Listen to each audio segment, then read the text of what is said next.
Assalamualaikum warahmatullahi wabarakatuh. Pada kesempatan kali ini kita akan belajar mengenai Indonesia sebagai poros maritim dunia. 1. Letak wilayah Indonesia. A. Letak astronomis. Berdasarkan gambar ini, kalian bisa melihat bahwa letak astronomis Indonesia berada pada 6 derajat lintang utara sampai 11 derajat lintang selatan dan 95 derajat bujur timur sampai 141 bujur timur. B. Letak geografis. Letak geografis ialah letak suatu daerah atau letak suatu negara berdasarkan kenyataannya di muka bumi. Indonesia terletak di antara Samudra Hindia dan Samudra Pasifik serta terletak di antara benua Asia dan benua Australia. Bisa kalian lihat bahwa gambar ini menjelaskan tentang letak geografis Indonesia yang terletak di antara dua benua dan juga dua samudra.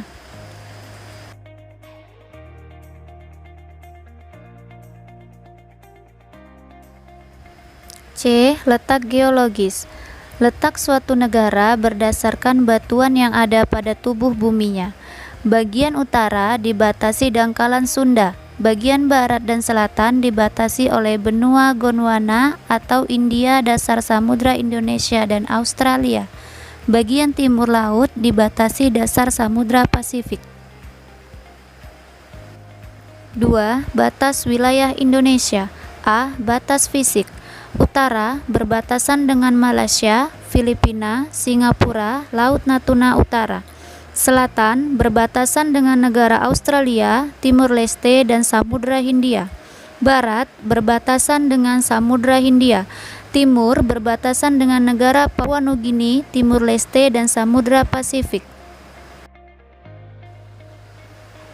B. Batas politik dilandaskan pada 1. Kesepakatan tahun 1824 antara Belanda dan Inggris dalam membagi kekuasaan.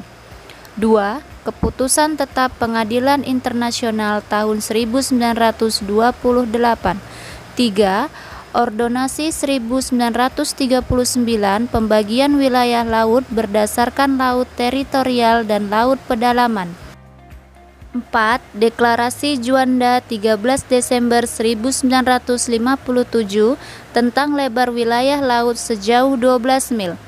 5. Konvensi Hukum Laut Internasional 1982 membagi jenis batas laut berdasarkan batas laut teritorial, batas landas kontinen, dan zona ekonomi eksklusif.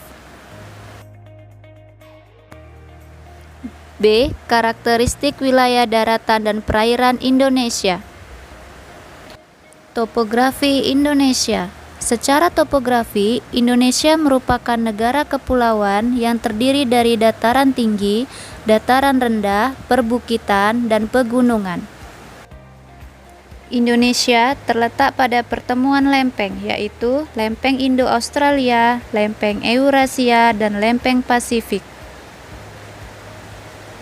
Letak Indonesia yang berada di pertemuan dua samudra membuat Laut Indonesia menjadi pertemuan dua arus laut. Sedangkan letak Indonesia di garis khatulistiwa membuat Indonesia menerima banyak sinar matahari yang mendukung timbulnya plankton. Ini membuat lautan Indonesia kaya keanekaragaman hayati. Karakteristik yang termasuk wilayah perairan: danau, sungai, laut, rawa, teluk, samudra. Batimetri perairan Indonesia. Pola batimetri yang berkembang memperlihatkan morfologi dasar laut di wilayah Indonesia mengikuti garis pantai, seperti di sekitar paparan Sunda, dan pola hasil tektonik di kawasan timur Indonesia. Tabel sumber daya laut dan pulau di Indonesia.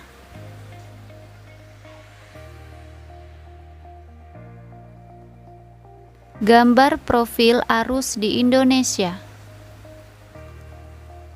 C. Perkembangan jalur transportasi dan perdagangan internasional di Indonesia. Perkembangan jalur transportasi dan perdagangan internasional di Indonesia diawali oleh pelayaran masa Kerajaan Sriwijaya dan Majapahit. Laksamana Cheng Ho, pelayaran Portugis Spanyol, dan pelayaran VOC pada abad ke-16. Peta pelayaran Kerajaan Sriwijaya.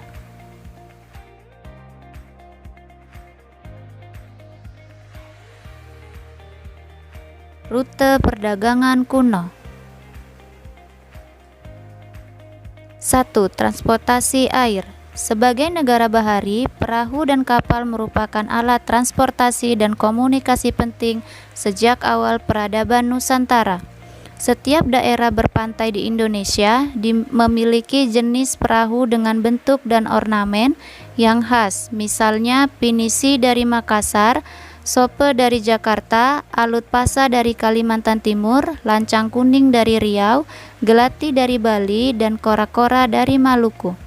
Di beberapa daerah yang memiliki sungai yang banyak, transportasi utama yang digunakan adalah perahu, mulai perahu kecil yang disebut kelotok atau ketinting, sampai perahu panjang longboat.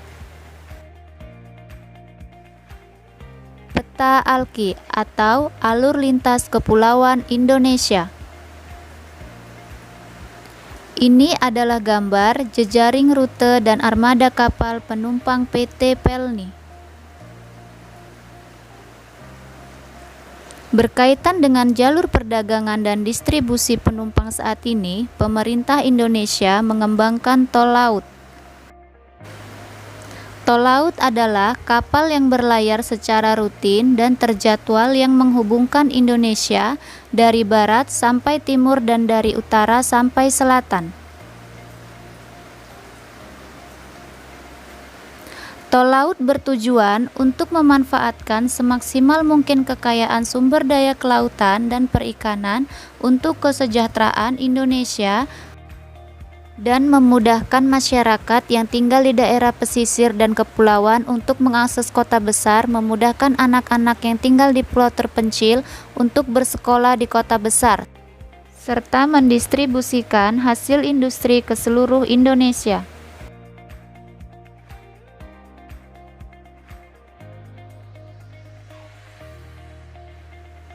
Rancangan Arsitektur Tol Laut Indonesia. Tol laut dapat mengefisiensikan proses distribusi barang secara nasional.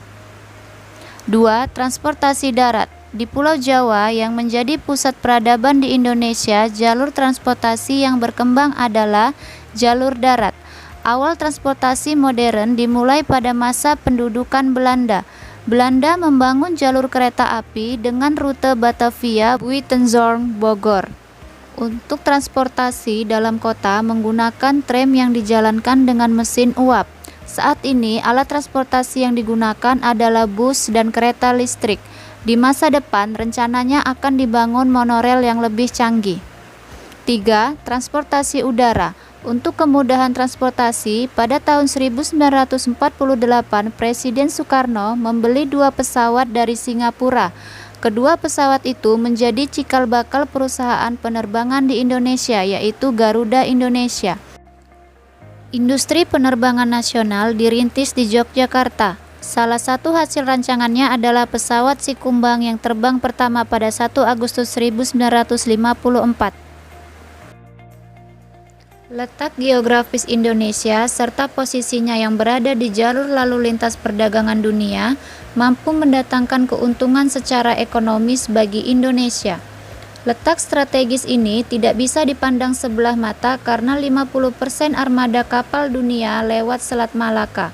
Setiap tahunnya ada 50.000 pedagang kapal besar melewati Indonesia. Tapi persoalan bagi Indonesia adalah bagaimana mengembangkan angkutan laut yang kompetitif dan bagaimana mengembangkan pelabuhan yang ada di Indonesia agar memenuhi standar internasional. Saat ini di Indonesia telah memiliki kawasan pelabuhan strategis dengan standar internasional di kawasan Sabang, namun belum bekerja secara optimal. Dari posisi di Indonesia di jalur strategis menjadi peluang besar dalam hal peningkatan sektor perekonomian dan sangat penting untuk ditindaklanjuti, mengingat dorongan pemerintah untuk mewujudkan Indonesia sebagai poros maritim dunia.